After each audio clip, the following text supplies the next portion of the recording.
Got a sunburn to peel the daggers off your tongue. Young and dumb, I'm rotting like a bed sore, in a cold case that's never gonna be more than scratching at the walls while you're waiting for a bullet to come. All along I've been treading in the deep end, throw my mirror in the cupboard for the weekend. Try and put together pieces while I'm dreaming, but nothing's adding up to a thing but a hole in the head.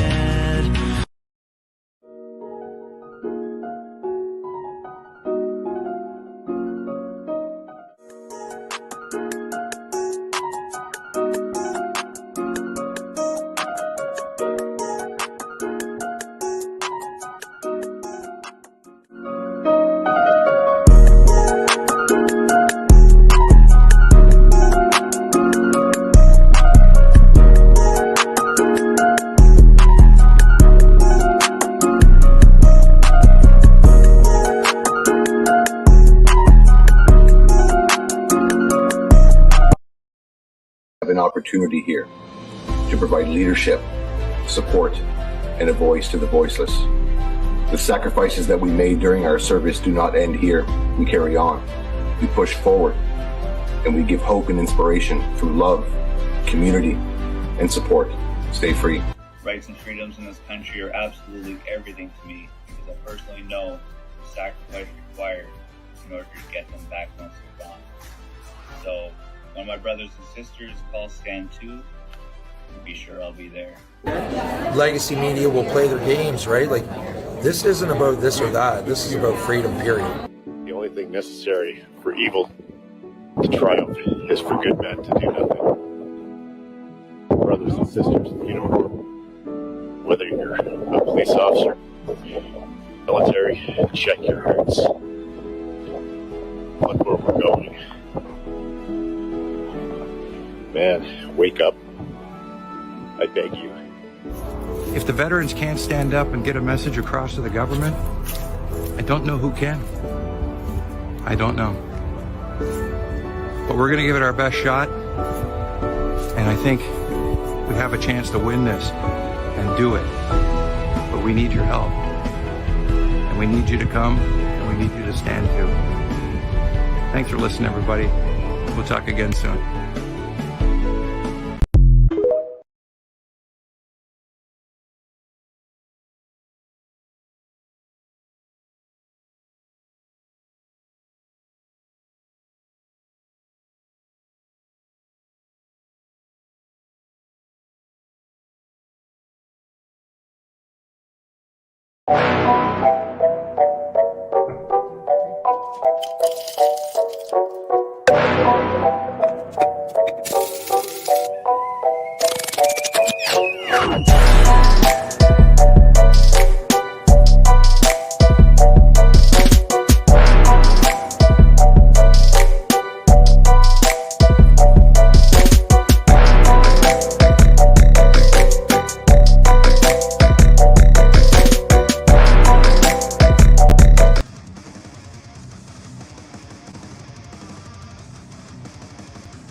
yes, they rob and sold out to the merchant shelves. Minutes after they took I from the bottomless pit, my head was made strong by the hand of the Almighty. We forward in this generation triumphantly. Won't you help to sing these songs of freedom? It's all I ever have.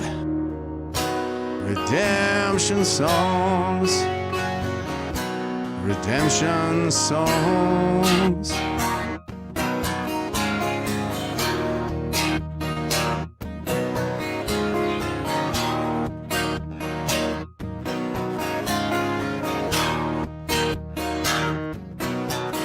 Emancipate yourselves from mental slavery. None but ourselves can free our minds. Oh, have no fear for atomic energy, 'cause none of them can stop the time. How long shall they kill our prophets while we stand aside and look? Some say it's just a part of it. Got to fulfill the book. Won't you help to sing these songs of freedom? It's all I ever have. Redemption songs, redemption songs, redemption songs.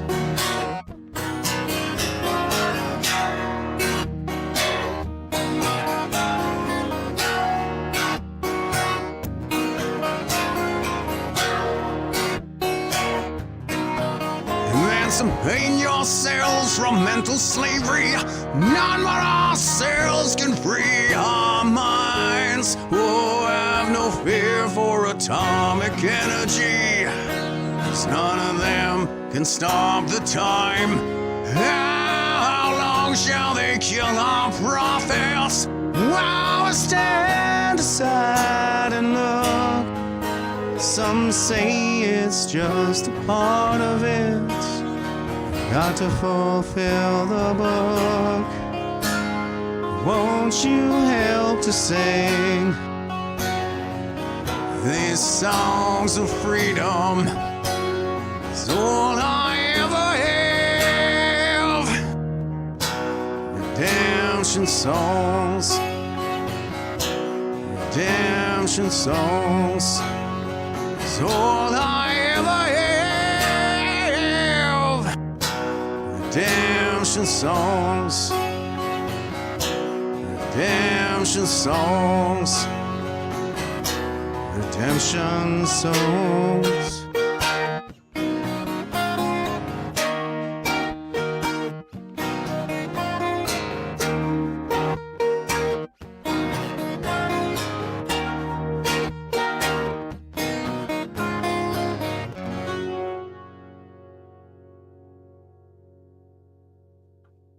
Hey, what's up, troops? Jeff Evely, the magnanimous Gen Xer male, back with you now on this 8th day of February 2024. I got a really great show lined up for you today.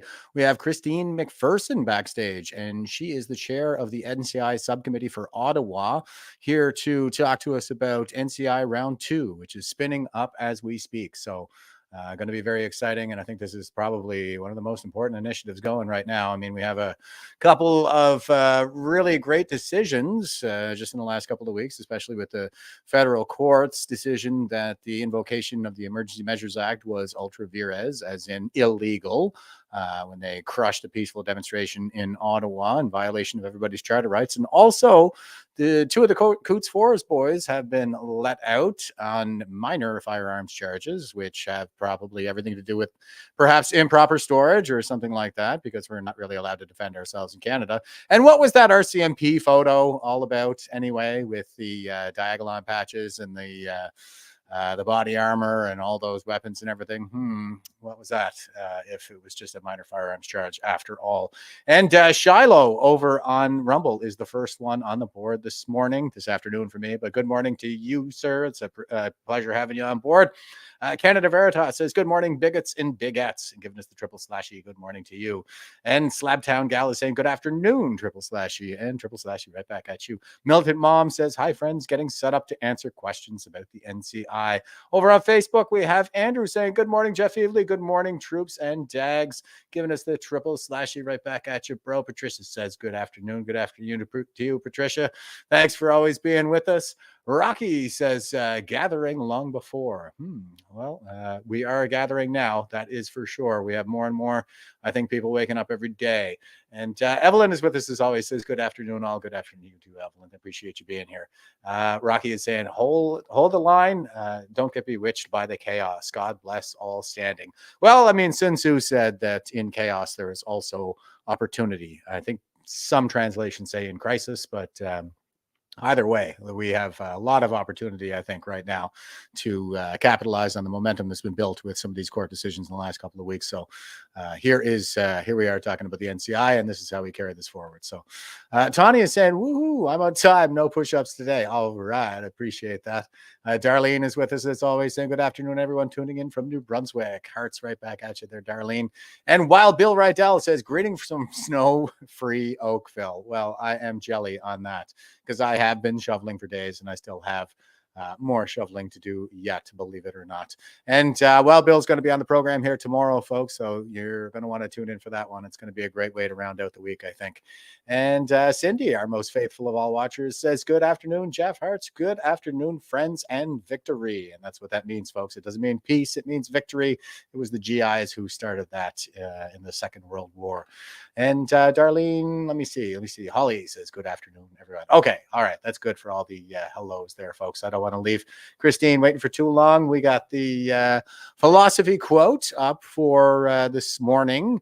And this is an interesting one that my buddy Glenn Jessam, who was on the program just a couple of days ago when we were doing the persecution of Jeremy McKenzie live stream.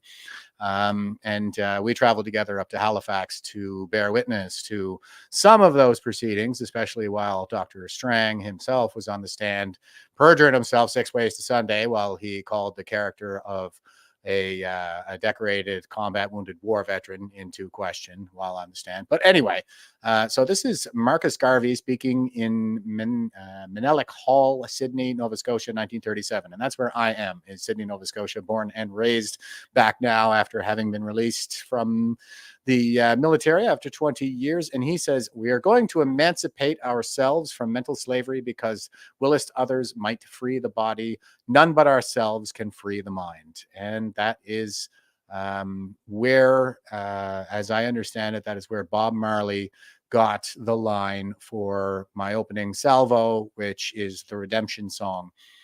We're going to emancipate ourselves from mental slavery because willist others might free the body. None but ourselves can free the mind. Yeah. So we're working hard on that, especially with respect to the National Citizens Inquiry. We got to wake people up. And speaking of Sydney, Nova Scotia, this looks like Charlotte Street, and CTV News put this out. And, you know, it just goes to show you what a clown world we really live in, because this is not a meme. This is an actual headline. And CTV News says, as planet warms, ferocious snowfalls like the one that hit Nova Scotia could increase. Yeah, okay, CTV News, get bent. And here is our meme, our actual meme for the day. And we have a sexy-looking nurse in the picture here. And it says, how to keep your husband satisfied. 1, dress like a nurse so he can live the ultimate fantasy of pretending he has health care. Yeah, we have a lot in the NCI report, actually, with respect to the state of healthcare. I was just reading through some of that before we went live here, and that was the. I mean, it's in a state of collapse after firing all the nurses in Nova Scotia. Of course, the heroes of the pandemic when they were doing TikTok videos in empty emergency rooms, and now people are dying on the floor of emergency rooms in Nova Scotia. So well done, institutional leadership. Okay, I'm going to go ahead and bring Christine in here with us. Christine, how you doing today? It's good to have you aboard. think your mic is muted. Yep. We were just talking backstage, but your mic is muted now. So I don't think I can unmute you. No, it's Oh, not going to let me do it. Oh, there you go. now? Okay. Yep, you got it. You got it now. So, all right, Christine, we got NCI round 2 in the title. Why don't you go ahead and set this up for us? Maybe give us a little bit about your background and initial involvement and why it is we're going for round 2 now. Okay, so I became involved with the National Citizens Inquiry early in 2023, really to lead the inquiry forward in Ottawa. I felt at the time it was really important that we got together as citizens to formalize a way to come out and have conversations and to bring some of the issues we saw from the pandemic forward. So I was leading the Ottawa inquiry, which we held in May of 2023, and we had a huge success across Canada in terms of getting the 8 cities done and bringing that kind of to a finale in Ottawa. So the next step really was for the commissioners to go off and bring together all of the evidence and testimony that we had collected, which was a massive undertaking for the commissioners. And out of that came a 5,300 plus page report that is really well done. It identifies the issues. It identifies the testimony we heard, and it presents really some great recommendations in terms of where we need to go. So one thing that was certainly important to me, and it's important for the NCI Board of Directors, is that we did not want this report, to be tied up with a pretty bow and put between 2 bookends on a shelf somewhere. We really felt that we needed to bring that forward and that there had to be a round 2. And that's what we're focused on now. Okay, awesome. And yeah, we're getting a lot of comments with respect to everybody's appreciation for what you're doing. And yeah, I mean, like I said in the intro here, this is probably the most important thing that we have going right now. We got to keep this momentum going forward. And I don't want to give any spoilers, but do we have the attention perhaps of any politicians in particular this time around, or is it too soon to say? I think it's too early to say. One of the areas we're going to focus on is getting the attention of the politicians. So you'll see in a recent press release from the NCI Board of Directors that we want to form a committee, which is well underway now. The committee has been formed to look at how we bring the NCI forward. So making sure it's getting out to the politicians and that we have airtime with them. Now, I will say, and I'm debating if I'm going to actually name this person right now. But interestingly, I had reached out as we started into round 2. I had reached out to a couple of members of parliament, and I did get a response from one who has set up a meeting to sit down and go through what we've done in the NCI. We have a couple of objectives with this member of parliament to, obviously we want them to focus on the report. One thing I have said to them is that I'd like to hear, I think we'd all like to hear that the National Citizens Inquiry did something really amazing. We've come out with a great report, and I'd like to hear that on the floor of the House of Commons. So this is one of the things we'll be asking this member of parliament to table in front of the House. Excellent. Yeah, and we fully understand the need for discretion around here. And I don't want to do anything to jeopardize the mission. So by all means, keep that to yourself with respect to whomever it is you're speaking with. But here's the NCI website, folks. If you're not aware already, I'm pretty sure everybody watching this program ought to be aware of this by now. And right here on the homepage, we have in loving memory of Sheila Annette Lewis, 1964 to 2023. And Sheila was a friend of the program as well. We've had her on here while she was still with us. She was denied a double lung transplant based on her vaccination status, despite the fact that she could show proof of natural immunity. And she took it to the Supreme Court and was dismissed with costs. That is the kind of just apathy, not just apathy, but cruelty towards the unvaccinated, the likes of which we've never seen in Canada. Really, we should be calling them purebloods by now, I guess. That's what the tattoo on my hand means, in case anybody is curious about that.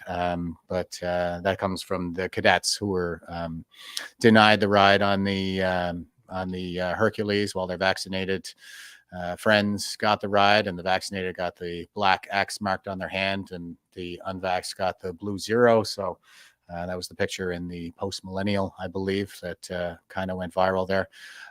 Okay, and but we have the NCI website here, and I wanted to show a couple of other things just so we have a little bit of the history on it. Preston Manning was kind of the driving force behind this. And here's the Calgary Herald reporting on it all the way back in November of 2022. It says, Preston Manning pushing for citizens' inquiry into Canada's pandemic response. Manning insisted the inquiry shouldn't be seen as an indictment of government COVID-19 protections. So Preston Manning was kind of the spokesperson initially, but I think he's since stepped aside. Is that correct? Yes, he has, and he is certainly not on the board of directors of the NCI. Okay. And we're moving forward with a lot of the original contributors on the board right now. And it's set up as an official not-for-profit as well. Is that right? Correct. So the NCI recently set up as a not-for-profit. They've incorporated under the Not-for-Profit Act because the intention is to move the NCI forward. So we needed to set up that not-for-profit in order to do that. Okay.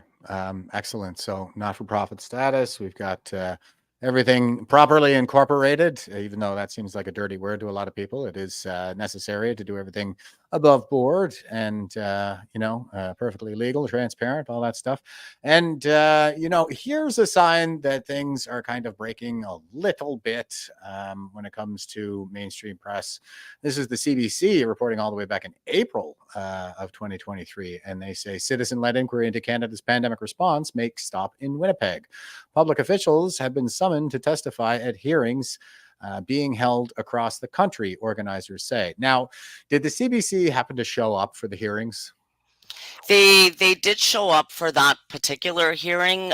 They did not show up to the Ottawa one, and I'm pretty sure they did not show up to any others. Now, before each inquiry, we made sure we were sending notices to media to let them know about the inquiry, and we were inviting them to attend, and they just didn't show up. Right. And I think there were actually some retired CBC reporters who gave testimony as well. Is that correct? That's correct. So we had Rodney and Marianne from the CBC testify in Ottawa. Now, Rodney had also testified at the Toronto inquiry. So his testimony in Ottawa was really follow on to that. And we also had another person from Quebec who was an employee of CBC, a technical expert in the background who's not a reporter, who gave some really good testimony at the Ottawa inquiry. And did they have any comments with respect to the lack of coverage of the CBC for the last time around? They certainly did. They exposed an entire uh, chain of propaganda and how certain things were not being covered. I really encourage people to go to the NCI website and watch those particular testimonies. So you can go to the website. Go to the Ottawa Inquiry. You will see the testimony for Rodney, Mary Ann, and our other gentleman in Quebec. And you can also look to the Toronto Inquiry to see the first testimony of Rodney. I really encourage people to go watch that because it really exposes what was happening in mainstream media. Yeah, and that is very much a needed service in Canada right now, is to expose the lies. And here is from the MCI's website, the commissioner's final report. So that has been issued. How big did you say this thing was? So the report is 5,300 and some pages.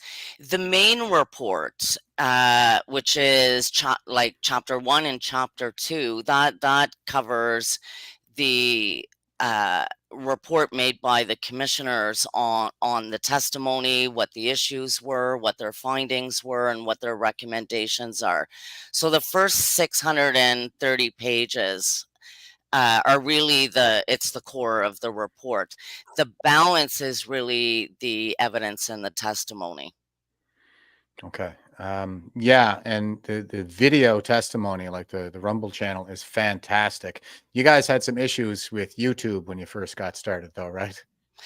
We did. We were constantly being suspended in the beginning. They didn't like what we were doing, and so people worked hard in the background to try to resolve that. And how is that going now? I'm just asking because in my experience, like I have been wide open for the last couple of months, and it doesn't seem like I'm getting hit like I used to, knock wood. I don't want to tempt fate, but yeah, we don't seem to be getting like the bans, the suspensions, that kind of thing, as much as we used to. So are you kind of feeling the same thing? Are things kind of We opening up for you guys? Absolutely. I don't think we faced the same issues that we did in the beginning. Our Twitter page right now is suspended, but the NCI is working to get that restored. So hopefully we'll have that up. It's not suspended because of our content. There's, obviously another reason for that.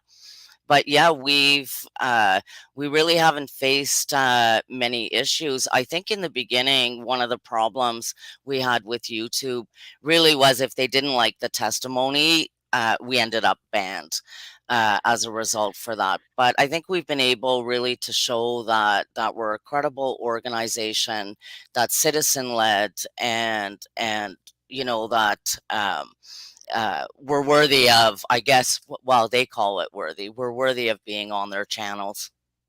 Okay, excellent.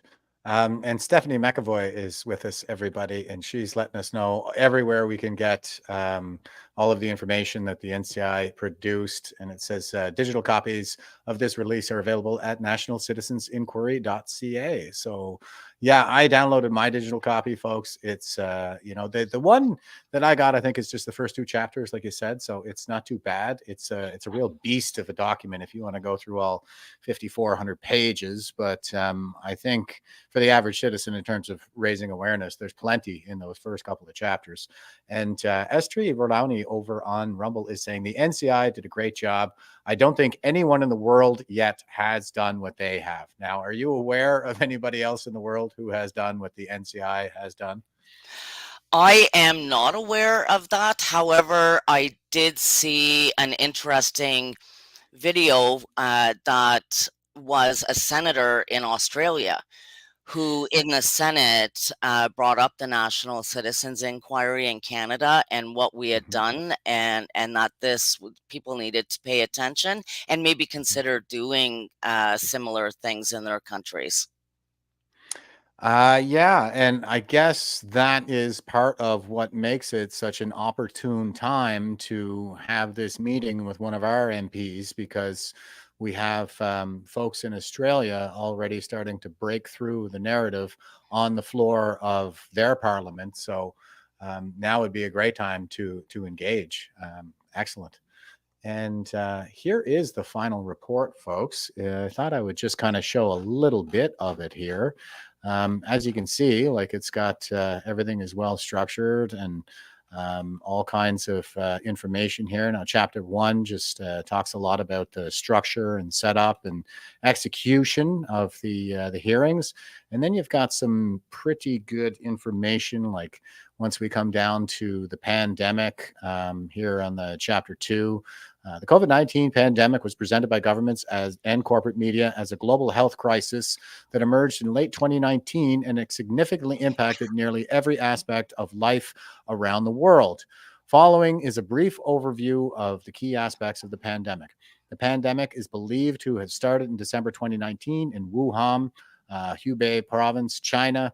The virus responsible for the disease was identified as a novel coronavirus named SARS-CoV-2. The virus quickly spread globally through human-to-human transmission facilitated by international travel. The World Health Organization declared it a public health emergency of international concern in January of 2020. Later, in March of 2020, the WHO further designated it as a pandemic. On March 11th, 2020, when the WHO declared the pandemic, quote unquote, Canada, a nation of approximately 38.5 million people, had reportedly only one death, and of that, and that of an 80-year-old man from COVID-19. At the same time, 125 laboratory confirmed cases were reported. That was something I think, yeah, I'm not so sure about the laboratory confirmed thing, like, because they were always talking cases, cases, cases, and it really just seemed to be the case that they had positive results from a PCR test that would test positive for, say, tap water in Fort McMurray. So a lot of those cases were not laboratory confirmed, as in they didn't actually culture the virus in a lab or confirm it, through secondary means like that. The numbers were grossly inflated. Obviously, didn't track with the deaths, I think, is what we're getting here. And there's all kinds of great information with respect to what really happened here. And I appreciate the language that's being used here because it's pretty candid when it comes to the public health response. I'll just read a little bit here. It says, healthcare providers were advised not to treat symptoms of COVID-19 until they were severe enough to require hospitalization, and were explicitly instructed not to prescribe pharmaceutical medications such as ivermectin and hydroxychloroquine. Many physicians, nurses, and healthcare practitioners were punished, suspended, or lost their licenses to practice for prescribing these specific medications. The Canadian mainstream media aggressively promoted all public health measures, embarking on a continued program of cancellation and or humiliation of any professional that required those measures. And I was reading elsewhere in this document too. It was quite good that they did some additional research there, and they found that even Theresa Tam's own pandemic response booklet said go with the therapeutics and masks don't work and this kind of thing. So it's I think it exposes all kinds of glorious truths in there.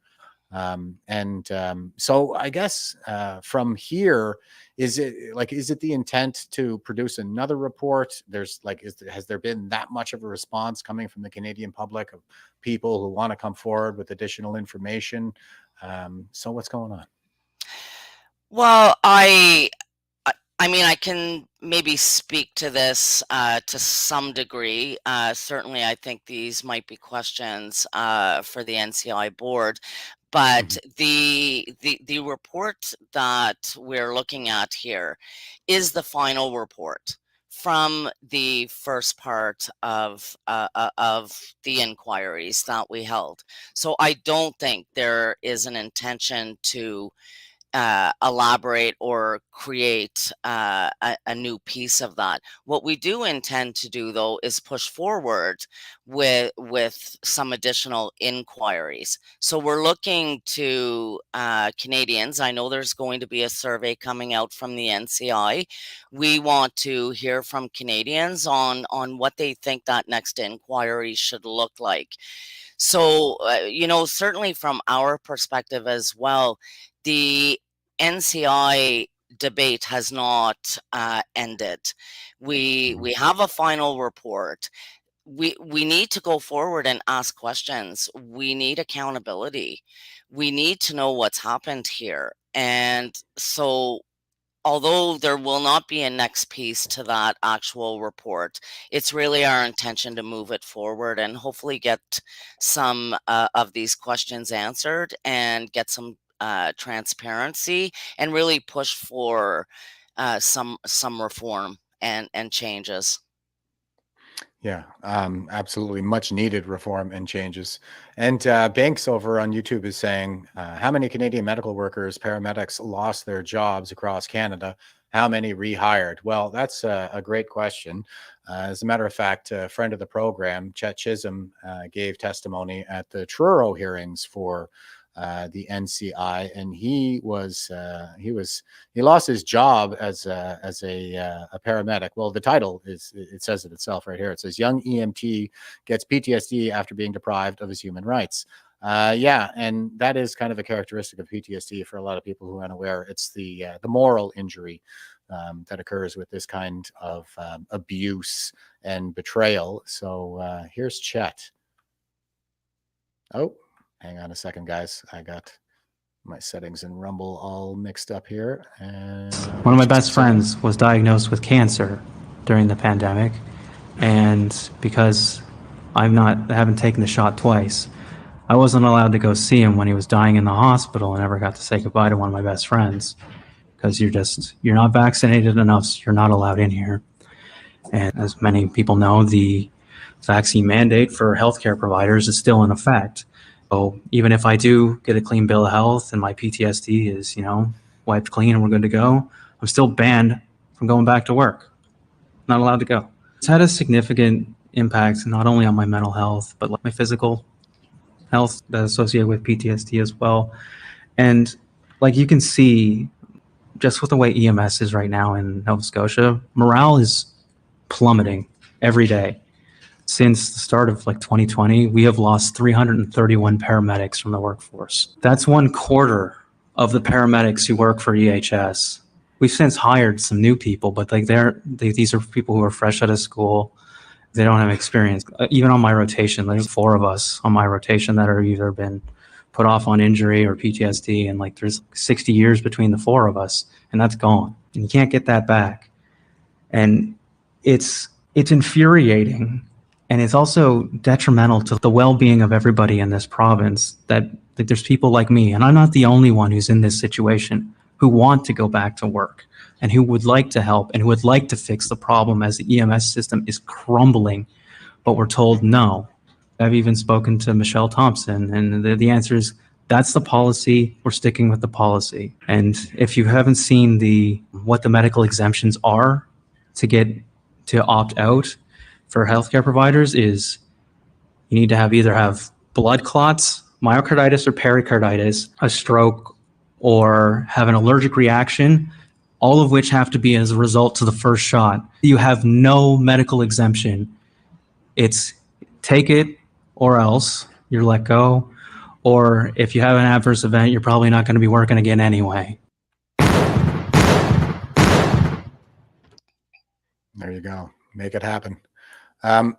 And Chet reached out to me too. When I had him on the program, he was saying that he's got a correction. He's a very integral guy. And he reached out to me to let me know that it's not the alpha strain vaccine that they're pushing on them anymore, but it is the next variant, whatever they're at now. I really don't care because it's poison. But but it is the new one. And also we were kind of talking about some other stuff there the other day with respect to the pharmacists administering the vaccine to children and stuff like that. And he sent me, because he's a really knowledgeable guy too. This is a great asset to have on our team. He sent me what is this? This is the scope of practice for pharmacists, and it looks like everywhere but Northwest Territories and Nunavut, administering vaccines does fall within their scope. But yeah, we got a lot of people who heart for Chet. Yeah, from Evelyn. I believe Evelyn is Chet's aunt, actually. So, and same from Sydney, or Cindy says hearts Chet. And Owen is saying infuriating. Yeah, it really is the injustice of it all that I think has been so damaging to so many people. And you heard from a lot of people like this, I think, within the healthcare system. Did you, Christine? We did, and we continue to hear from them. Let me raise an interesting point here that, a couple of weeks ago, I got a message to my phone that the public health department in Ottawa was going to be at my grandson's school delivering the immunization program, and the immunizations were going to include the COVID-19 vaccinations as well as the new RSV vaccine. So we so this isn't ending. I want to go back to what Sean has mentioned kind of post report many times. These have not been proven to be safe or effective. And so there were some policy changes within Health Canada that allowed a vaccine to be rushed through without clinical trials, without testing. Now, interestingly, the RSV vaccine has gone through exactly the same thing. So it's bypassed all of the checks and balances that Health Canada would have had within their policy to make sure that it's safe and effective. So we went to protest at my grandchildren's school to try and get parents to listen and go ask some questions, because here we are, we're not just trying to push the COVID-19 vaccine on kids, we're pushing this new RSV vaccine that hasn't been tested or has gone through clinical trials. So we should have some really big concerns in terms of Health Canada's policies, and why have they adjusted those policies to allow these kinds of drugs and vaccines to get through without proper testing and clinical trials? I seem to remember reading something fairly recently where somebody was pointing out that like 70 to 80% of the Public Health Agency of Canada's budget is actually coming from big pharma these days, because they pay to have them provide the approvals.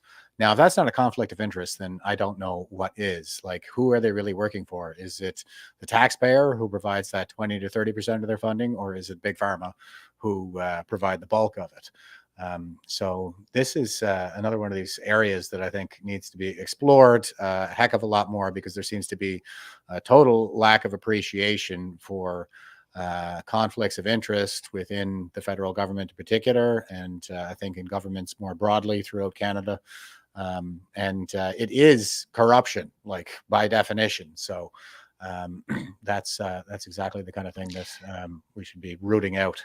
Well, and in the background, certainly one of the things that has happened is we've seen some senior Health Canada officials come forward that have testified within committees in the House of Commons, pointing out the relationships and the corruption that's going on between senior Health Canada officials and big pharma.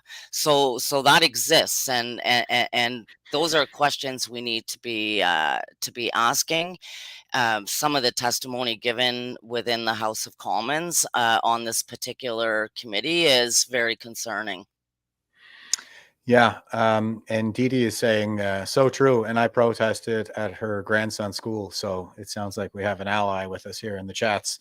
And we have the same problem in my area. There's this murder wagon going around administering vaccines out of the back of a van, like a drug pusher really would do in the Cape Breton Regional Municipality as well. So we're going to keep an eye on that. Me and my buddy Glenn there, Jessam, who's a friend of the program as well. We're going to go protest that at the next available opportunity. But yeah, we really need to wake people up to the danger that they're in right now. And through and through, it has been the case that people who are trying to do so, they get shamed and muzzled, as this particular video demonstrates. This again is from the NCI's Rumble channel, folks. Go and check it out. They actually have multiple channels within this. I'm just showing the short clips, but they have full days worth of testimony. They have, they have it broken down by witness, you name it. So this is emotional testimony from veteran nurse, once a hero, now shamed and muzzled. Casual employment on the maternity unit. Little did I know that maternity is where I was meant to be, and that I would develop a passion for it that would last almost 34 years, until I was unceremoniously put on unpaid leave on December the 1st, 2021, for standing up for my rights and declining to take an experimental medication. I am the proud mother of 4 adult children and the blessed nanny of 3 little boys. Only one of my children has been awake and supportive of me throughout this 3-year ordeal. Unfortunately, the oldest 3 have believed the mainstream media and the government and have been made unreasonably fearful, like so many others. 2 of them have forbidden me to speak of anything related to COVID and the mandates. I have been muzzled and disallowed to talk of the impacts that the COVID mandates have had on my life. The loss of my career, the loss of my income, the loss of respect from much of my community, the refusal of EI to give back any of what I paid in for over 35 years, the 7 months I lived with no income except what I could borrow from friends and family, and an RRSP I was forced to cash in, the inability to step foot in my local bowling alley for 5 months, a place I called my second home for over 40 years, and the denial of entrance to my own local hospital when my youngest daughter had a grand mal seizure last year and had to be rushed in by ambulance. She didn't know her own name. She couldn't speak. She was totally incapable of advocating for herself. She was terrified.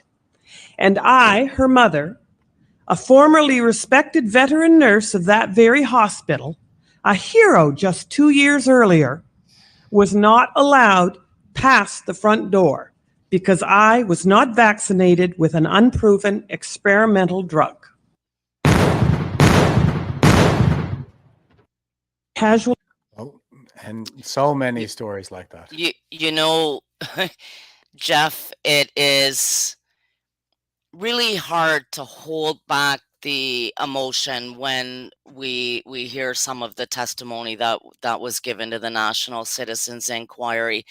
And what I'd like to say about every single testimony that was given, it was representative of the different issues and suffering that people were facing.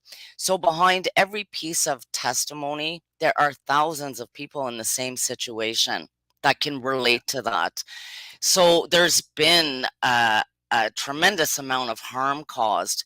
Now, we managed in the 8 inquiries to get in 305 witnesses in the time that we had, but sitting behind that were so many people that did want to testify. It was difficult to come forward. It takes a tremendous amount of courage. So please remember, when you're listening to a piece of testimony, there are so many people that can relate to that. Yeah, absolutely. I mean, this is something that they did to everybody, and they continue to do now.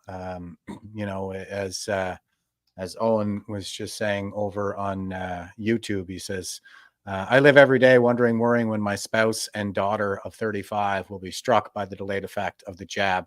I am watching them getting sick sooner and knowing they won't be here soon. Or am I? Sorry, am I watching them get sick sooner and knowing they won't be here soon? Great question. I just went out for breakfast with my dad and my stepmother there this morning before we went live, and that's what they were telling me. They were telling me about this case of COVID that they got not too long ago that involved all of this violent vomiting and stuff like that. And I was like, this doesn't sound like a respiratory virus to me. And I don't know. I don't even know what to say to them. I think my dad is by and large awake now after I've talked to him. Well, about awake as he's going to be. It's enough anyway. And I have not been sick in over 4 years now. I haven't had so much as a sniffle. And like I said, I'm a proud pureblood. I got that bugger in January of 2020, shortly after the service flight carrying the military sports team from the International Military Sports Games in Wuhan, China, landed in Ottawa. And that's where I was posted at the time, a little cubicle farm that it was. So I'm convinced that that's what I had. It had me down and out for about 3 days, maybe 4, something like that. And I had to remind myself to take lots of fluids and eat something, but it didn't even occur to me to go to the hospital. So it is what it is. And since that time, I haven't even had so much as a sniffle. So it really does seem to be that the health of Canadians has been severely harmed in all of this. We, and that's the thing. We have seen significant harm caused, whether it has been vaccine injury, people dying as a result of having taken the vaccines. We've had people like Sheila Annette Lewis refuse transplants and left to die. We have people that have really suffered through, the whole financial economic aspect of losing their job because they refuse to get vaccinated. So, we've seen all of this, and what we still don't know for people that did get vaccinated is what lies ahead.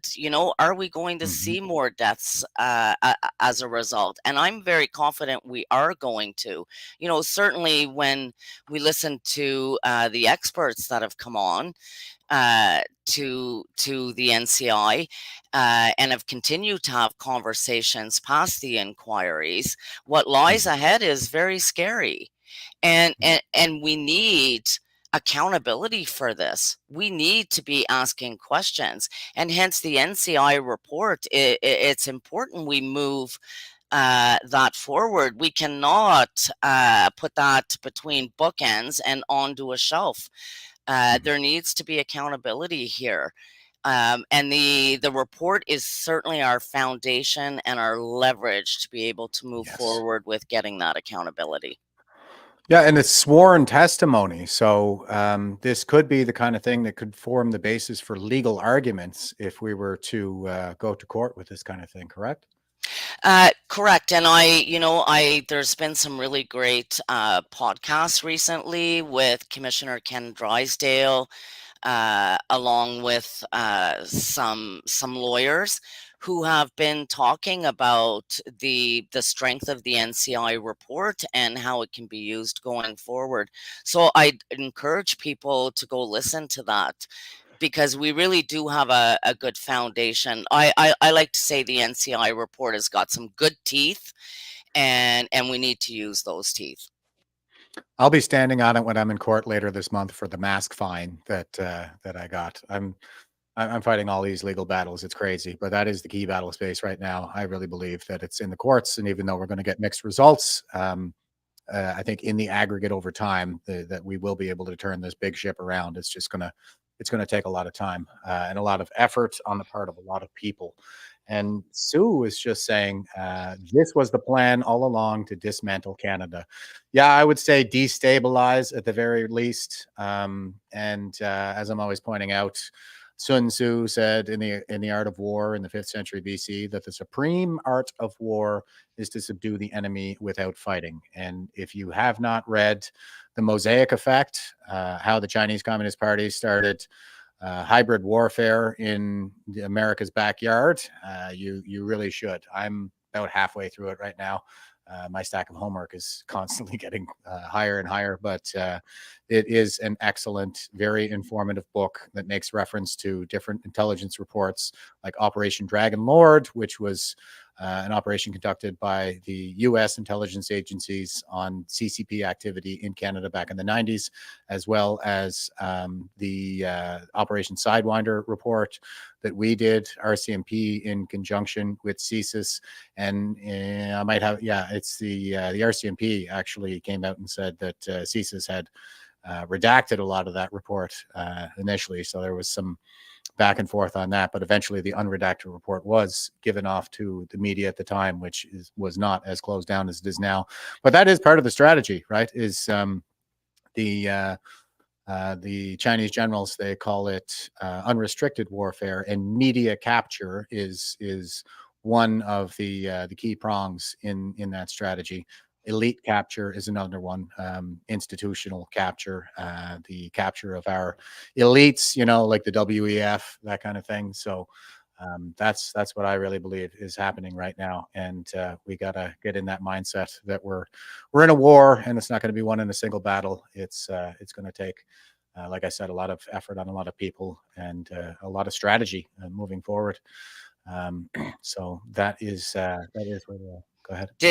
Dismantle Canada. Like we have to remember all of the tactics that were used in order to try and bring that objective forward. I had a memory pop up on my phone the other day from during the mandates, and it was CTV News that had gone out with a survey to ask Canadians, do you think the unvaccinated should be sent to jail, refused health care, or none of the above? We have to remember all of these tactics that were used to not just dismantle Canada, but part of that is obviously creating division and pitting people against each other. And I mean, this again is why we need to move forward with, bringing some accountability. And, when we look at what happened with the Freedom Convoy, God bless those truckers, that had the courage to come to Ottawa and raise the alarm bells. I mean, the alarm bells were going off for many of us, but we're all isolated and pitted against each other, and they really had the courage to come forward and get this to the forefront. So, I mean, the truckers, this is, one of the big reasons that we obviously moved forward with an inquiry. We recognized it needed to happen. Yeah, 1,000%. And the division is part of the strategy as well. I mean, that goes all the way back to the Art of War from the 5th century BC. The reason why it's still relevant is not because of the cavalry movements that's described therein, but chapter 13, the use of spies, and what they talk about is a lot of this, the elite capture. You turn the state against the people will turn against the state, pit all these different groups against each other, be they by ethnicity, religion, and COVID is essentially a religion at this point. So yeah, they just divide us down into these subcategories, pit us all against each other. And the CCP was looking for a liberal minority government going into the 2021 election, and that's exactly what they got, because it creates more conflict for us. This conflict between Canadians. So we have with us backstage, ladies and gentlemen, a good friend of the program, Chris Dacey, ladies and gentlemen. Chris, how you doing, brother? It's good to see you. Hey, I'm doing good. Good, great conversation. I just on my lunch break here, but I wanted to come in and lend a little support. I was involved. Christine brought me in as a volunteer in Ottawa, so I got to play a little small part in the NCI proceedings here in Ottawa, which was something pretty special for me. Yeah, and you are the man who seems to be where the action is always. So that's I try to be. incredible. Yeah. So tell us a little bit about your experience there with the Ottawa NCI. So for me, it was pretty cool. I was kind of brought in to help with some audio and visual type stuff. And what I ended up doing was sitting in on a lot of the testimonies that weren't able to be done live and broadcast. So there was a fair number of people who wanted to give testimonies, and a lot of that was done and recorded, kind of in separate rooms. One really cool thing for me that happened was that I got to spend a day with Kathy Jones, formerly of CBC, who testified on camera, but I got to spend quite a bit of time with her, and that was quite a neat experience talking to different people and hearing her story. Yeah. And what did she have to say? Like, was she working with the CBC at the time that the pandemic hit? Yeah, so she was still working with them. She was pretty close to retirement age, so I guess she kind of saw the writing on the wall, and she, I guess you could say, left on her own accord. People that want to see her testimony, she did testify at the Ottawa one, so they could watch her whole testimony. But her experience probably would have been like most people's. If you don't toe the line, get out of here, kind of thing. Just in her case, she happened to be at an age and had enough experience that she was kind of ready to move on to another part of her life, perhaps. Right. And I guess she's one of the lucky ones, obviously, but she's also in a position to do something. She's in a better position to get engaged in this fight, and good on her for doing that, because that's what we need right now. Is we need warriors. Holy smokes! Do we ever? Yeah. And Dee Dee was just saying, another testimony to watch is Shelley Hipson. She did great research on COVID. So Shelley Hipson is another great Nova Scotian, whom I haven't actually spoken with directly yet, but you can expect that'll happen sometime in the near future. And she's been doing all kinds of FOI pops and whatnot. So Freedom of Information and Protection of Privacy Act, and we can get access to all kinds of government emails and the like. I did FOI pop for my mask case there. I asked for the disclosure, like, what did you base the decision to tell everybody to mask up on? And I got basically a chain of emails and a WHO report. And it's incredible, folks. Like, there's no basis for any of this. There's no briefing notes describing any kind of rationale that's taking data from different sources and saying, weighing any risk benefit. There's none of that in there anywhere. All they have is a WHO report that says that they assessed the efficacy of masks with a level of low confidence when it comes to curbing the spread. And what I put in my arguments there was that they actually assessed the eyewear goggles, as having a low confidence in curbing the spread as well. But they didn't tell us to put goggles on. So it's arbitrary, right? The arbitrarity of it all is central to the essence of totalitarianism, I think. And that's something that's mentioned in the NCI report as well. They actually use the word totalitarian, don't they? So I appreciate the candor anyway. And the candor of the report, that is. And this is the Radical Candor podcast. So speaking of Shelley Hipson, here she is giving testimony at the NCI last time around. So here we go. I think it's sad they didn't provide the context, and they created so much fear. And with the fear, people went out and got vaccinated for something based on my numbers, has a 99.5 recovery. That troubles me that we have those types of people that would do that to us in our government. It troubles me to see that there were nobody was in ICU, and yet in the media line, it felt like we were just being totally overwhelmed. The hospitals were overwhelmed. The schools were, in my mind, I cannot fathom why anybody would want to do that to people. It troubles me that that's who we have in leadership positions. So. No kidding. And I think that is exactly hitting the nail on the head there. It's it's the institutional leadership across the board. We need to get that changeover happening. So best of luck with your engagement with the political leadership, because they are the ones that we send to Ottawa who have the power to fire these people, and they haven't even engaged thus far. So just incredible. Sorry, I wanted to show you another one here because it's there were a lot of and I'm a Nova Scotian boy, so bear with me, but another one of the people who were really impacted by this quite famously was Dr. Chris Milburn.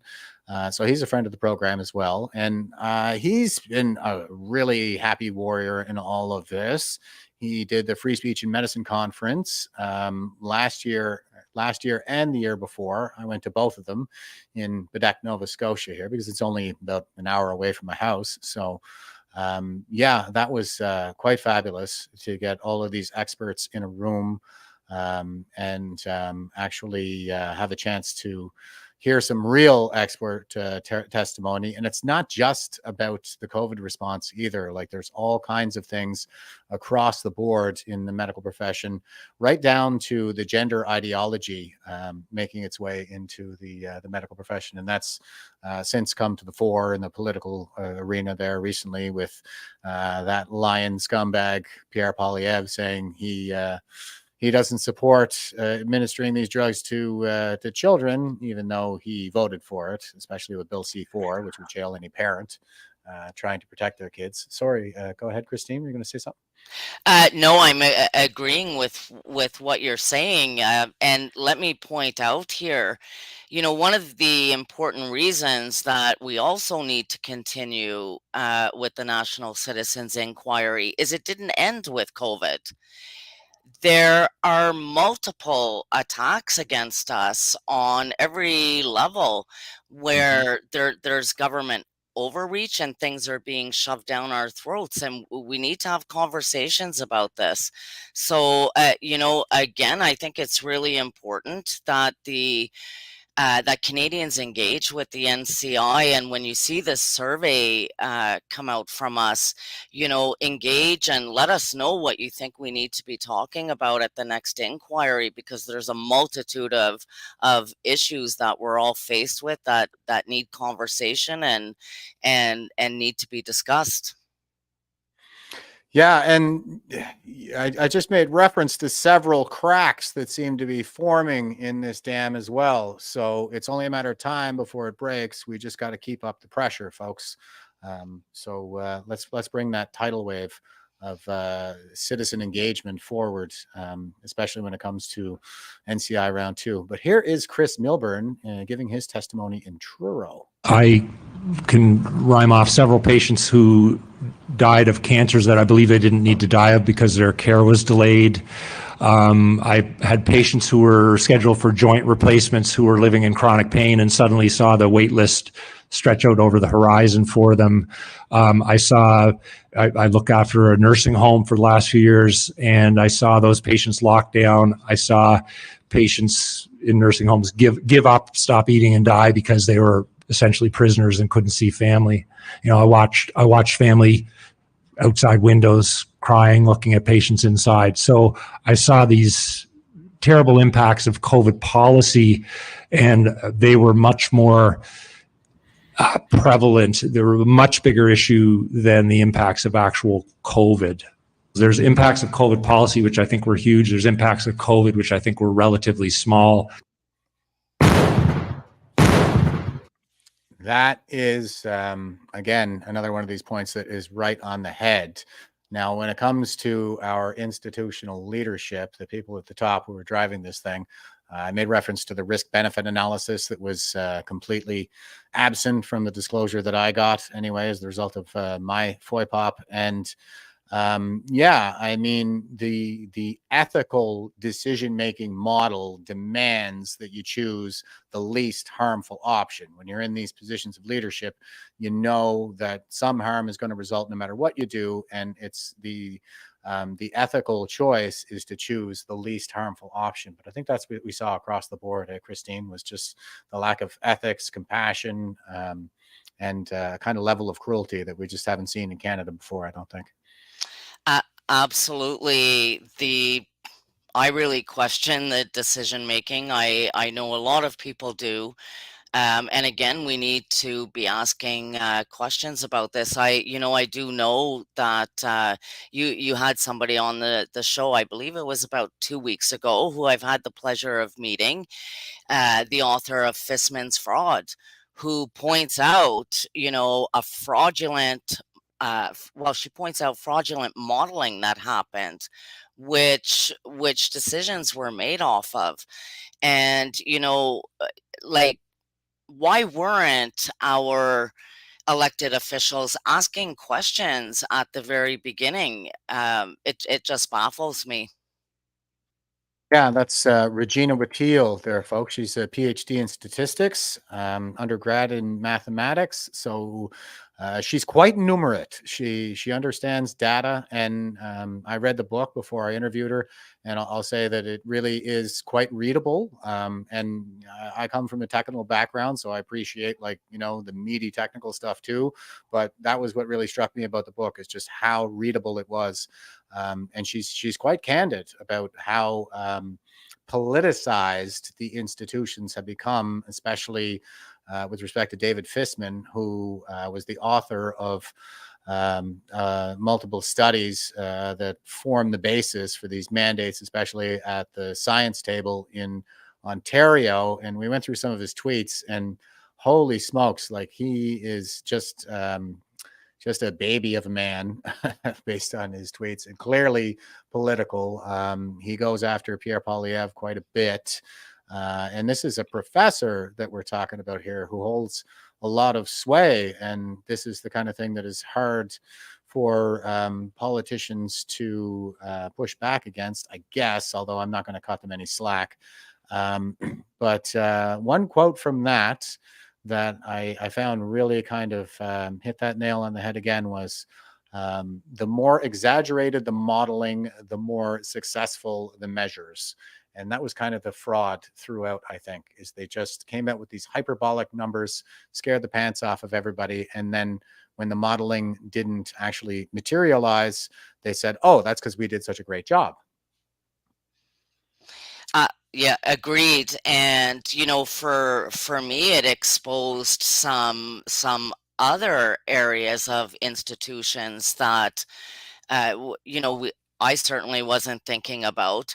The idea that this is being used and research articles are being published to medical journals, and that organizations like NSERC and KIHI were endorsing this. So the level of corruption goes far deeper than I certainly thought it did. And I think her book does a really great job of exposing these institutions and this fraud that's going on. Yeah, and fraud is the operative word here. So speaking of that, here is the lead counsel, Sean Buckley, visiting Laura Lynn Tyler Thompson. And now Sean is still counsel, is he not? Sean, yes. And I'm not sure if he would continue as counsel in the new inquiries we're going to hold. But Sean is a board member of the National Citizens Inquiry. So that's the role he's currently playing. And we'll see what happens in the next set of inquiries in terms of what he'll be doing with that. Yeah, so we do have all the qualified professionals, credentialed people, experienced people, and clearly the ethical the ethical people from within the professions that are engaged in this. And here is Sean on Laura Lynn Tyler Thompson. Well, it's quite simple. Is you just understand that it happened and you were gamed, and understand that you went through such a high level of fear and you're still here. Like I like to say, been there, done that, got the t-shirt. So next time you're in this state of fear that they're putting you in, which they do so that you're not thinking, we're all going to understand we've been there before, and we're all going to understand that there's something crazy up. And I think we're going to react differently, even with, communications being down for a while. So, I'm really optimistic because it's just a race. Will enough of us wake up and stop this before they can close the cage door? We have to forgive. We have to understand that the people that bought this, that fell for the narrative, they're the victims. Yeah. Like, they're the victims. So they believed there was this dangerous pathogen that posed a mortal threat to both them and their family. They believed it. And they believed the only solution was, this vaccine. Like, it was our only solution. It was our only way to get back to normal. It was the only way to protect yourself. It was the only way to protect your kids. And they rushed into it. I mean, remember, there was competition when, we didn't have a full supply. So different groups got privileged first. There was competition to get the job at first when we didn't have enough. So, but you have to understand, they're the victims. And now they're the ones suffering the consequence. So instead of being mad, we have to Second Commandment does not allow us to be mad. And if we're mad, it tells us we haven't forgiven, which means we're not forgiven, which means he's not working through us the way that he should. So I know a lot of us out there have anger over what happened, and you have to settle it, and you have to settle it now, because you're not allowed to be angry. And you have to understand that they're the victims, and they're going to need your love in a way that you've never had to love people before, because we can't undo what was done. Wow. We can't undo the consequences. So, we're going to find out who we are really quickly. Yeah, and he touches on a couple of really great points there. The first was the fear, how people were acting out of fear. And the next one is kind of a cautionary note with respect to acting out of anger. And the thing is, like, if you act out of anger or you act out of fear, you will live to regret it. And I think it's just a part of human nature that we're not really capable of being emotional and being rational at the same time. So we've already made this mistake once where we acted out of emotion, we acted out of that fear.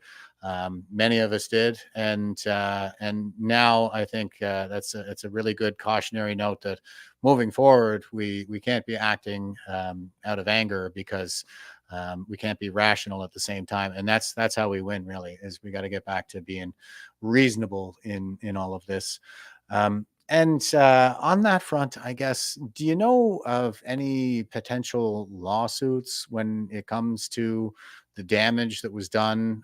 We know, like, there's going to be one for the Emergency Measures Act invocation, and what happened there. But when it comes to, like, the broader impact of the COVID measures, is there anything brewing in the way of class action or anything that you're aware of, Christine? We are currently looking at that. And, again, if you follow some of the things Commissioner Ken Drysdale is talking about, it's something we certainly do want to move forward with, because that's how we get the accountability. And these things need to be tested in a court of law. So the report was released at the end of November. And I think really since then, we've been looking at what do we do with it and where do we go from here? So some of those questions we're still answering. Yeah. And I guess my response to a lot of the questions around, like, where do we go with it, and the report that is in particular, well, it's accessible to everybody. You have this sworn testimony, so whatever it is that you, the individual, believes should be done, you can use this. You can stand on this to take legal action, to raise awareness, whatever the case may be. So we have this arsenal of information now that's put together in 5,400 pages. So give it a look and get engaged, like Stephanie's been saying in the comments here for pretty much the entire stream here. She's also involved in the Ottawa NCI, and given us, she says, we need to support each other and be encouraging. help if you can with the NCI Phase 2, please. nationalcitizensinquiry.ca. Sign up. So we'll have a couple of thrusts going forward for the NCI. One is to hold some inquiries later this year. So the NCI will figure out what that looks like and how we do that. We also have a committee that has just been formed to look at how do we get the report out and get this distributed and start to follow up on the recommendations made in the report. So that's another avenue. And then we started in December in Ottawa, round 2, which is looking at it from a municipality point of view and what things did we need to do to move the NCI forward within our municipality. And so that's another thrust, and that's the real boots on the ground. Let's start to get things done with our elected officials at the municipal level. Certainly with the committees and boards. I mean, I don't have to remind many people that are in Ottawa, we still have police and bylaw that are behaving like paramilitary with the idea that the EA is still invoked.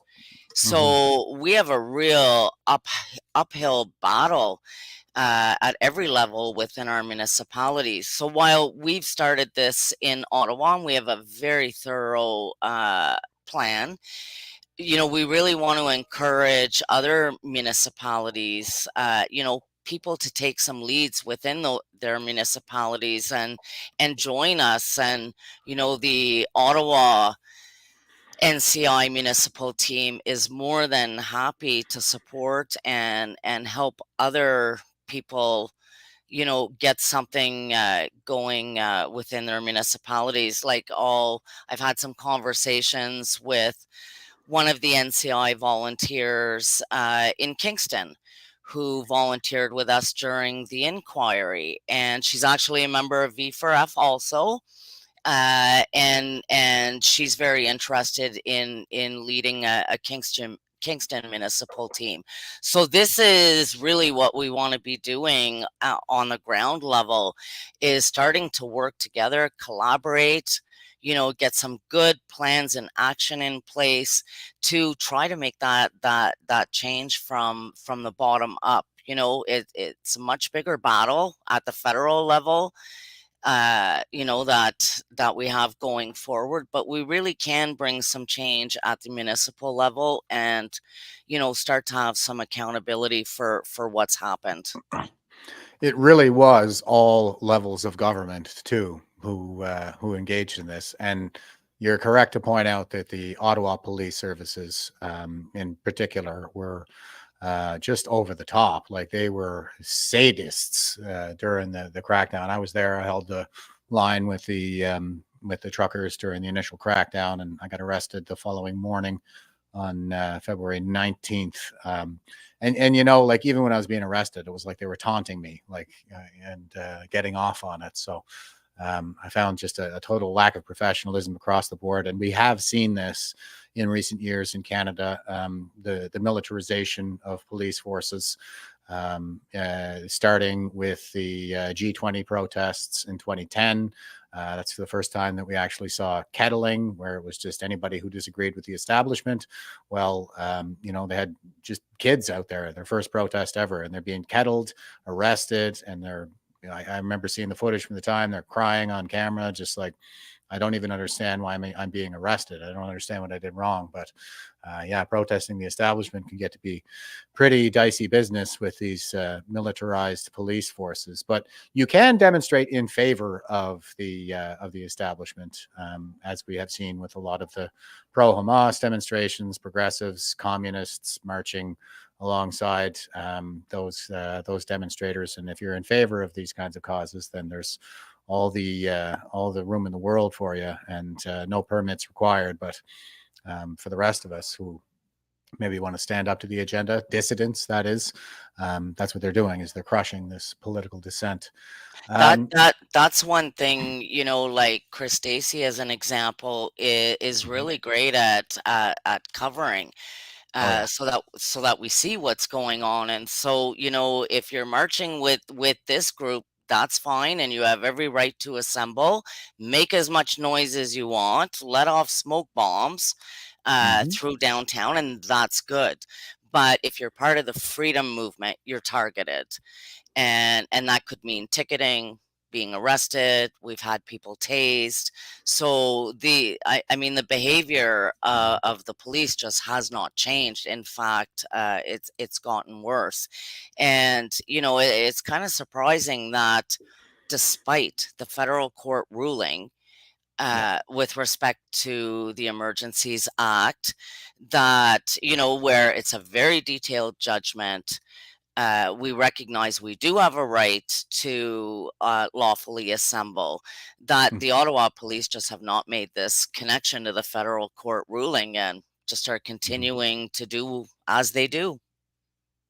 Yeah, they're obstinate. Like they're not willing to take the lessons learned of the last few years, and so that's why it's going to take this concerted effort on the part of so many Canadians. We got to overwhelm the system essentially, and I do think that the key battle space now is in the courts, folks. So get engaged. And since you mentioned Veterans for Freedom involvement in the NCI, here's a great video. This one's a little bit longer. Tom Marazzo, long-winded as he may be, and check out Tom's new book too. He's got the People's Emergency Act that's available on the Veterans for Freedom website. So he was one of the key organizers there in Ottawa. So here's Tom. I often hear the phrase, "the people have the power." I've come to believe this is false, as I can't think of a recent example where the public has had the ability to exercise this so-called power over our elected officials. We don't have recall legislation to fire elected officials who are not living up to their campaign promises or conducting themselves in the way we would expect from those we put into power. The power only comes when you cast your vote, but then stay informed. So when citizens elect public officials, they must remain engaged in assessing the government's actions and performance. With our votes, we delegate our authority as a constituency to those individuals who are then required to act in good faith on our behalf. While we may delegate our authority, we do not delegate our oversight responsibility. As we rarely get to vote, we're too often voting somebody out as opposed to voting them in, and we all know that the media controls the outcome of the election by only pushing forward candidates of their choosing. But what about protesting? We tried that last year and for 2 previous years, and the public was completely ignored. And during the convoy, when it became unbearable for the government, they invoked the Emergencies Act and used violence to break up citizens who were exercising their right to peacefully assemble and protest the actions of the government. Lastly, you may run as a candidate, and your constituents might believe you to be a patriotic and virtuous Canadian. But in our political system, your constituents don't matter because our parties whip votes and tell your elected officials how they're going to vote. And your elected official does it for fear of being kicked out of the party as retribution for not being loyal to the leader before being loyal to the constituents. Recently, I did research into the greatest constitutional minds of North America, in particular, the American Founding Fathers. One common denominator with all of them is their universal belief that the public must stay engaged in the political process in order to create a culture of transparency. Transparency is a fundamental building block of true democracy. And over the last 3 years, we've had anything but transparency coming from all levels of government. From my perspective, we are in this situation today as a nation because for far too long, we've abdicated our responsibilities to our subordinate elected officials and designated media, who are no longer impartial as overseers. We, as a society, have been censored and lied to by the media. We, as a society, prior to COVID-19, have been negligent in our oversight of those we have trusted. And this attitude must be challenged if we expect to be the leaders of change. The National Citizens Inquiry, which is now underway, is a citizen-led and citizen-funded initiative that is completely independent from government and operates without legal compulsion or coercion. This inquiry is a direct manifestation of the public's lack of accountability in government, in the absence of public trust and impartiality of elected officials who would use an inquiry for political gain as opposed to getting to the truth. The NCI's directive is as follows. Canadian federal and provincial government COVID-19 policies were unprecedented. These interventions into our lives, families, businesses, and communities were and remain significant to great extent. These interventions impacted the physical and mental health, civil liberties, and fundamental freedoms, jobs and livelihoods, and overall social and economic well-being of nearly all Canadians.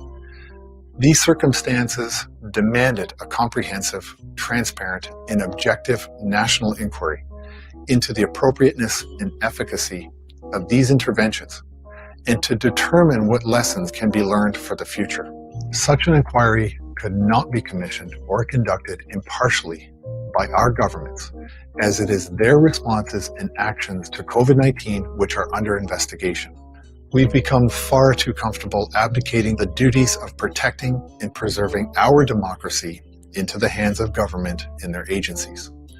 Democracy relies on the active engagement of its citizens in monitoring their government and holding it accountable through the power of transparency.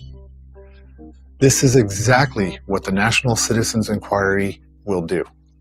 Like so many, I have worked tirelessly to help inform my fellow Canadians of these indiscretions, despite censorship and the obvious nepotism of government-rigged inquiries, like the Public Order Emergency Commission and the recent appointment of the Trudeau family friend, David Johnston, to investigate foreign election interference. The NCI is of such national importance that, for the first time in my life, a group of citizens have decided the government's actions require extraordinary intervention to put the power of oversight back into the hands of the people. We can't know the outcome of the NCI testimony, but the insights uncovered will form the basis of vital recommendations to the government and to the public. Remember, citizens who do not monitor what their governments are doing risk being taken advantage of by those in power. I would add to that Plato once said that the price of apathy toward public affairs is to be ruled by evil men. And I think that's essentially where we are right now. I think that's good for Tom there. He does a really wonderful presentation. And just a couple of quick points from our viewership here. Sue is saying, my question is, how do these people look in the mirror at themselves after what they did? And I think Rob gives a good answer here. He says, cognitive dissonance is a powerful force, and those who bought in are suffering from that affliction. And cognitive dissonance, folks, is basically when you hold two mutually exclusive views at the same time, two different modes of thinking at the same time, and they're contradictory. And it really exists in humans. And I think what we've been seeing throughout all of this is essentially the people who are in charge are like, we're in charge, we're the good people, and they think I'm a good person, so if I do it, then it is good. And of course, that is completely backwards. You're a good person because what you do is good.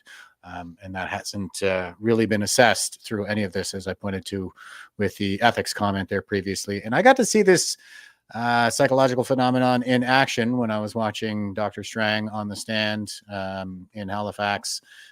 during the persecution of Jeremy McKenzie when he perjured himself 6 ways to Sunday in the first 5 minutes of his testimony and then proceeded to assassinate Jeremy McKenzie's character. So that seems to be the kind of hubris that exists at the highest levels of our institutions right now. And it's going to take a lot, I think, to break that kind of that cognitive dissonance, that psychological, I guess, insulation that they've managed to build up the walls around that.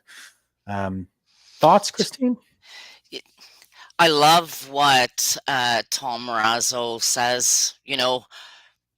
He would make a great spokesperson for the NCI going forward. His message is so powerful, and I want to reinforce something that he mentioned in that video, that we can't just show up at the polls when it's time to vote somebody out and somebody new in. We need to engage. We need to have a collective responsibility as citizens to be the oversight for what our elected officials are doing. So engagement is everything, and the more we unite on that front, the greater chances we have to start really turn things around. Yeah, well said. And Tony was just saying exceptional, but how do you make them respond? Well, it's the title of the program, Radical Candor. That's what I say. So you just say the unmitigated truth as harshly as you can speak it. Because as we've been saying, like, people have been driven by their emotions through this entire thing. And that is not what you should be guided by. You should be guided by your intellect and not your instinct. I mean, man's sinful nature, essentially, original sin is the exploitation of our fellow humans, in my assessment. And a good example of that, I think, came up recently with Danielle Smith outlawing the administration of puberty blockers to minors. It's a sick practice that multiple European countries have already banned, and there's a massive class action lawsuit against Tavistock in the UK in particular. They've said, like, there's no scientific basis for any of this stuff, and it really does appear to have been driven by the profit incentive, which is a strong incentive in the COVID response as well, as far as I can say. But as far as I can tell, but what I've been saying, I've been commenting on. I like to comment on the Liberal Party of Canada's tweets about as often as I can, and they're pushing this stuff out there. And I just say things like, "You sick freaks will stop at nothing to sexually butcher as many children as possible into permanent medical patients to provide big pharma with livestock." So that's the kind of thing that I think you got to hit them in the feels. That's the thing, is you can't necessarily appeal to their intellect when they're utterly driven by their emotions like this, whether it's fear, whether it's fear or whether it's anger. You got to hit them in the feels to snap them out of that trance. So that's what I recommend. Well, and during the lockdowns and the isolation and the mandates, it was very difficult for people not to feel emotional and to be upset. And I mean, we certainly saw that, when the Freedom Convoy came, with hope, and then how emotional we've been through this whole process. It's hard not to be, but how do we go forward? We've got a great report. You can no longer call us anti-vaxxers. You can no longer call us, hateful, racist parents because we don't agree with what's happening with our kids in schools. We need to tackle this head on and without the emotion. We've got the facts now. The NCI report has given us those facts, and by moving forward with that, we can take the emotion out and the anger out, and start to use the facts to hit them with the truth. Mm-hmm. And the truth shall set us free. And speaking of truth tellers, here is a sign that we have some really powerful and good people in our corner. It's too bad that we don't see Canadian politicians standing up for Canadians, but we actually got international attention with the last round of the NCI. Here's Christine Anderson, and she's leader of the AFD over in Germany. Not that she needs any introduction to this audience, but let's hear what she has to say. So we all heard the news from Ottawa yesterday. So the enactment of the Emergency Act was actually ruled necessary. What do we learn from that? Well, apparently the government and the elected officials don't get it right. And the people, they have a completely different opinion about that ruling. So it's time that the people came up with their own national inquiry for citizens. And we need to get clarification and we need to get answers surrounding everything that the governments around the world, but especially in Canada, did to its citizens, locking them down, imposing on them the COVID passport, doing all that, infringing on their fundamental rights. So I'm very pleased to let you know that I've been just informed Canada's first national citizens inquiry into the COVID-19 policies will come soon, and it will go from March to May. And I wish you guys the best of luck. Get to the bottom of things and do what your elected representatives are denying to do and are failing to do. You guys keep up the fight for freedom, democracy, and the rule of law. Gosh, I love you so much. You guys are awesome. Thank you. And there's that candor that I think is going to be so effective. It's amazing when you see someone like Christine Anderson, you know, from another country behaving with leadership qualities, and we don't even see that in our own government, and it's embarrassing. We have no leaders within the government, and it's shameful. Yeah. Well, you know, that's a hard lesson that I had to learn throughout the 20 years of my military career is that cowards can't lead. They can only coerce. And I think that's what we see across the board. Geez, I mean, we had record snowfall here in Sydney, Nova Scotia, and we got our freaking mayor declaring a state of emergency and telling us all to stay off the roads and stay home and all this stuff. And it's like, my God, you people, like, just do your jobs and manage something, lead instead of coercing us and putting everything on us to find solutions. I mean, these aren't solutions; it's just tyranny. Yeah, I like something Danielle Smith said a few days ago. She was in Ottawa, that, you know, the federal government, you need to stay in your lane and do what you're supposed to do, and let the provinces stay in their lane, and let the municipalities stay in their lane. We need to get back to that. Yeah, 1,000%. I'm going to take a stab at basically every level of government and run for political office every chance I get. That's kind of my strategy over the long term. And I think my campaign slogan will be something like "Mind your business." Like, that's what we need to get back to: is you mind your business, okay? Yep. Get out of my pocket. Get out of my house. You get out of my personal affairs. You have no business there. Yeah. Absolutely. And just a reminder, folks, here is the NCI's webpage, so please go check them out. They have the final report out. You can view it here, and also you can take action here, get involved here. So you can sign up to donate, you can volunteer. Whatever you're able to do, you know, these are exactly the kinds of actions, the lawful civic action that we endorse here at Veterans for Freedom, that everybody should be getting engaged in. Speaking of that lawful civic action, here is the Veterans for Freedom website, folks. So you go to our website at veteransforfreedom.ca. You can subscribe to our newsletter here. You can join Veterans for Freedom if you're a veteran by clicking join here, and you can support Veterans for Freedom by clicking support here. A couple options will come up in the Java window. Donate to Veterans for Freedom to help us keep the lights on. It's for our website, for my StreamYard account, and just operational costs. and we're a registered not-for-profit, so everything is transparent. You got the support fund as well. You can click on that here, and this is something we're really proud of. It's a fund to help Canadians who are suffering under this tyranny, and everybody who donates gets an opportunity to vote on where the donations go every month.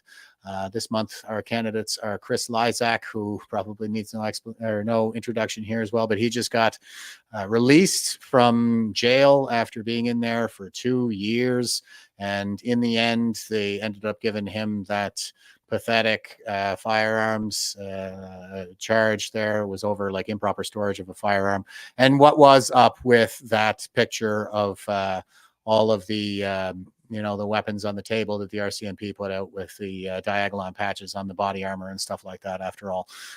So that just goes to show you the kind of corruption that we're up against. And since he's out, like, this would go to his legal fund. I'm not sure if he still has bills or not, but even if it just goes to a good meal with his family, then I think we'll be okay with that as well.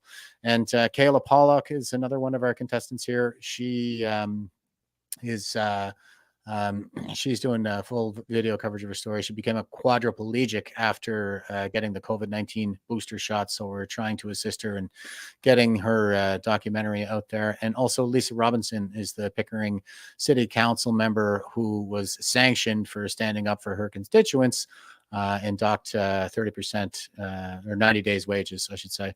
And she's a single mom as well. So that it is particularly impactful when it comes to somebody in her situation.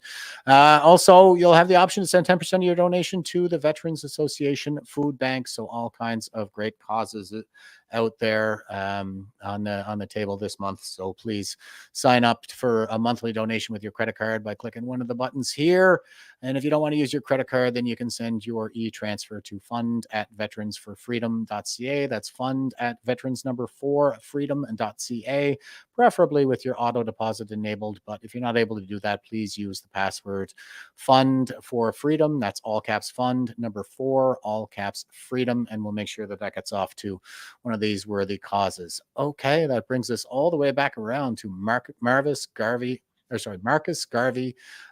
speaking in Sydney, Nova Scotia, my hometown. And he says, "We are going to emancipate ourselves from mental slavery because whilst others might free the body, none but ourselves can free the mind." And I think it was probably made famous by Bob Marley, but it actually originates with this man in Sydney, Nova Scotia, where we're locked in our homes because it snowed.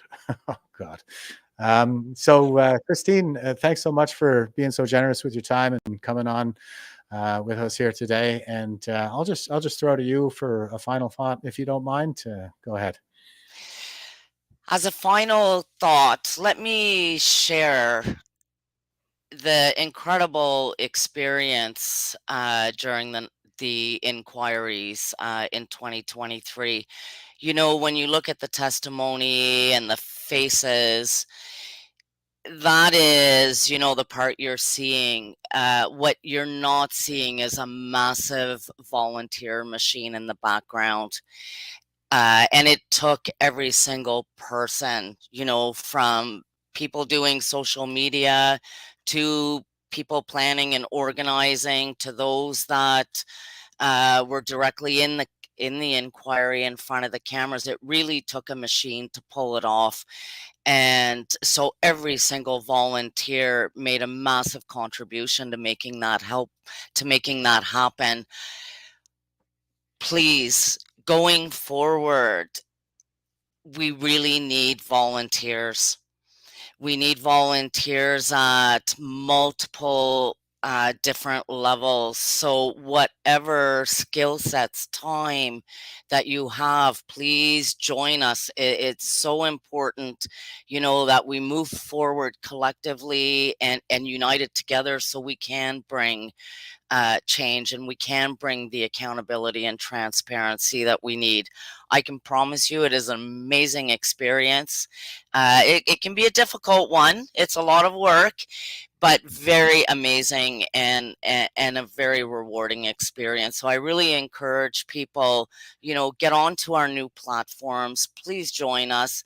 We need you because it is going to take every single person to bring the NCI forward. Yeah, and I wholeheartedly endorse that as well. And I would just add that, yeah, I mean the comments on how satisfying the experience is, I believe that 1,000% because I spent well my entire adult life. If this is volunteer, I don't make money from doing this or anything, but my entire adult life, like I've been volunteering in the community, kids, coaching kids sports, coaching adult sports. And I helped homeless veterans off the streets of Ottawa for 3 years while I was there. And I always found like I'm cynical when it comes to making donations to a lot of these big organizations with the six-figure salaried CEOs. So I want to make sure like time is money, money is time. These things are interchangeable. I put my time, I donate my time into things, and that way I know the value added, and there's a lot of satisfaction in doing that, folks. So please do everything you can to get involved. And Dee Dee is saying, thanks for the stream, Jeff Eagley. Yeah, it's my pleasure, guys. Thanks for being here. And Brian is here. Brian Dirksen says, Christine the Machine. Right on. Not at all. I'm, you know, I've never really, I've done one podcast before and it was very minimal. This is, you know, way outside of my comfort zone. I'm one of those background people that you know is contributing that way as a volunteer. So yeah, not a machine. The real machine is the people that have worked as volunteers with the NCI. We couldn't have done it without them, and we had an amazing team during the inquiry, and heading into round 2 we have an amazing team as well. And I am really proud and delighted for the Ottawa team that we have. It's made up of many great people that some were with us during round 1. We have some new ones that have joined on, so I'm very appreciative of the contributions that we want to make. And yeah, let's do this. Let's bring this change about that needs to happen, and we don't let up until we're successful. Absolutely. And I'm really happy to be on board for this one. So I'm looking forward to it. And Marky was just asking, do you still live in Sydney, Nova Scotia? This is where I am and my husband are from. Actually, I'm from Big Pond. Yeah, I do. I moved back here after I was released from the military, just to, you know, come and continue fighting for my country, I guess. I was this close to going to the U.S. I lived down there for a few years during my service. And in the end, I just kind of said, you know, I was born and raised here and I bled for this country. Why the hell should these commie bastards get it? Not me. So, yeah, we got to keep up the fight and keep that fighting spirit going. We're happy warriors around here at Veterans for Freedom. So, like we've been saying, there's a lot of satisfaction in getting involved, folks. So, and the NCI provides you with an excellent opportunity to do that. All right, guys, that's it for us for today. Thanks to everybody who stayed with us. Until next time, stay frosty and stay safe out there. Won't you help to sing these songs of freedom? It's all I ever have. Redemption songs.